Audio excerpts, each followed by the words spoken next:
नमस्कार दोस्तों, आपका मेरे चैनल क्रिएटिव भक्ति भाव में बहुत बहुत स्वागत है। आज हम महाशिवरात्रि के पर्व पर आपको भगवान भोलेनाथ की एक बहुत ही सुंदर कथा सुनाने वाले हैं। शिवरात्रि की यह कथा शिव पुराण में भी वर्णित है। किसी समय में गुरुद्रोह नाम का एक शिकारी जंगल में रहता था। वह दिन भर जंगल में इधर उधर घूमता और जंगली जानवरों का शिकार करता और उसी से वह अपना गुजारा करता था। एक बार शिवरात्रि का दिन आया, लेकिन जंगल में रहने के कारण उसे शिवरात्रि के बारे में कुछ भी पता नहीं था। उस दिन उसके माता पिता और पत्नी ने कहा कि वह भूख से मर रहे हैं, वह उनके लिए कुछ खाने का प्रबंध करे। तब वह जंगल में शिकार की खोज में निकल पड़ा। वह सारा दिन इधर उधर जंगल में शिकार के लिए जानवरों को ढूंढता रहा, परंतु शाम हो गई और उसे कोई शिकार न मिला। वह ऐसी चिंता में परेशान रहा कि अगर वह खाली हाथ घर जाएगा तो उसके माता पिता, पत्नी और बच्चे भूख से मर जाएंगे। इसी चिंता में वह दिन भर जंगल में इधर उधर भटकता रहा। भटकते भटकते शाम हो गई और उसने सोचा कि आज मैं जंगल से खाली हाथ नहीं जाऊंगा। तो वह घूमते घूमते एक जलाशय के पास पहुंचा। उस तालाब के किनारे पर एक बेलपत्र का वृक्ष था। वह उस पर चढ़ गया और साथ में अपने पीने के लिए जल भी लेकर गया। इस तरह वह पेड़ पर शिकार की तलाश में बैठ गया।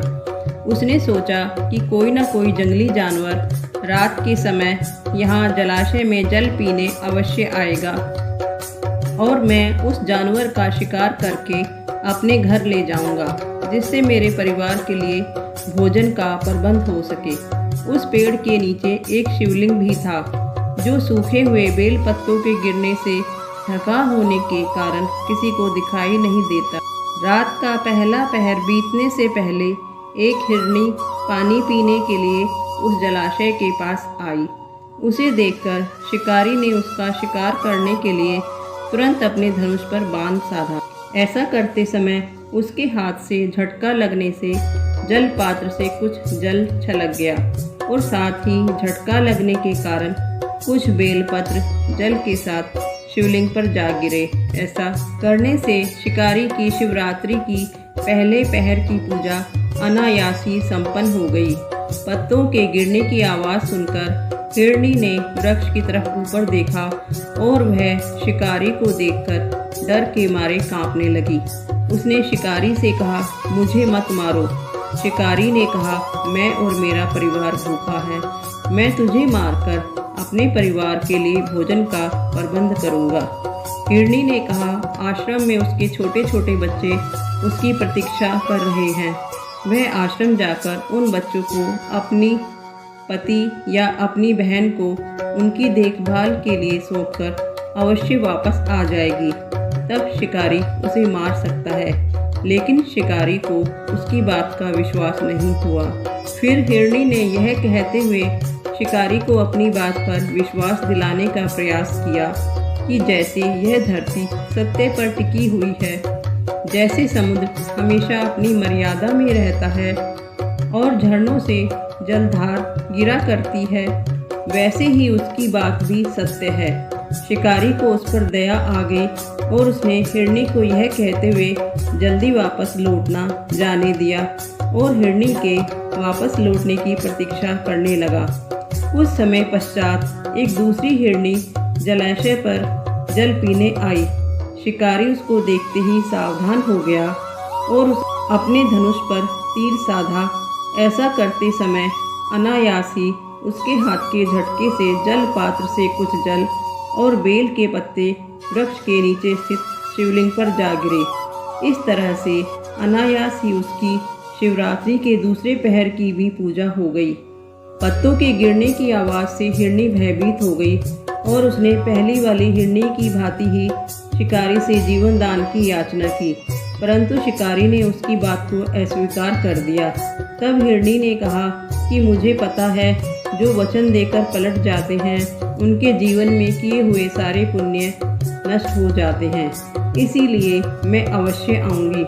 शिकारी ने दया करके उसे भी पहली वाली हिरनी की तरह जाने दिया।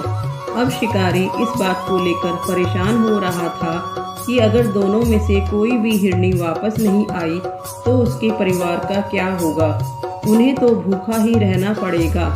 ऐसा सोचते सोचते वह पेड़ पर बैठा रहा।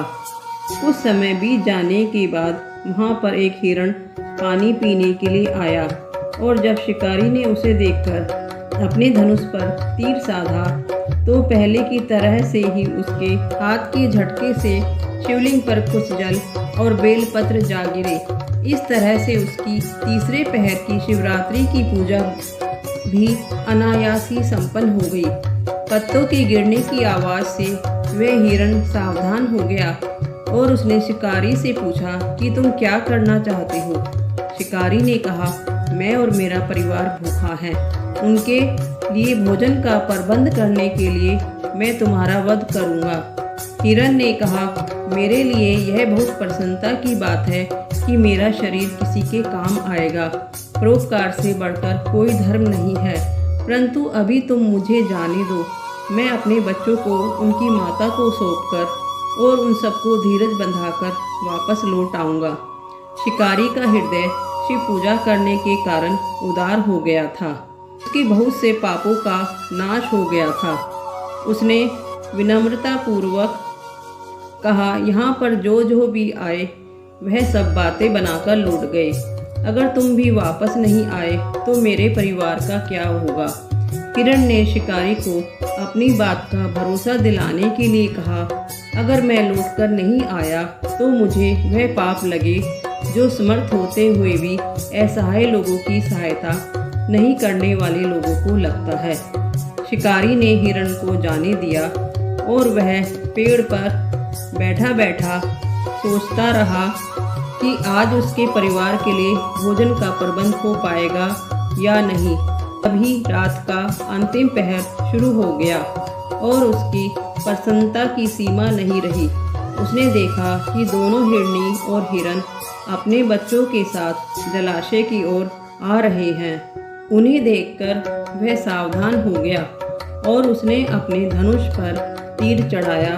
इस बार भी पहले की तरह उसके हाथ के झटके से कुछ बेलपत्र और जल की बूंदें शिवलिंग पर जा गिरी, जिससे अनायास ही उसकी शिवरात्रि की चौथे पहर की पूजा भी हो गई। इस प्रकार अनायास ही शिवजी की चारों पहर की पूजा करने से उसके सारे पाप धुल गए और उसका मन निर्मल हो गया।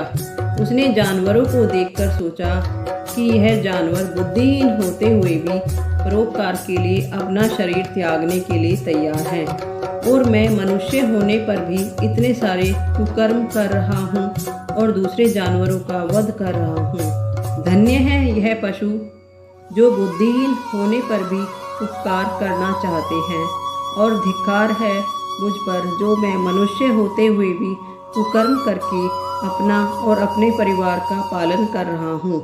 तब उसने अपना बाण वापस रख दिया और सारे पशुओं से कहा कि तुम लोग वापस चले जाओ, अब मैं तुम्हारा वध नहीं करूँगा। भगवान शिव उसके इस कृत्य से अत्यंत प्रसन्न हुए। प्रसन्न होकर भगवान भोलेनाथ ने उसे दिव्य स्वरूप में अपने दर्शन दिए, उसे सुख समृद्धि प्रदान की और इसके साथ ही उसे गुरु नाम प्रदान किया।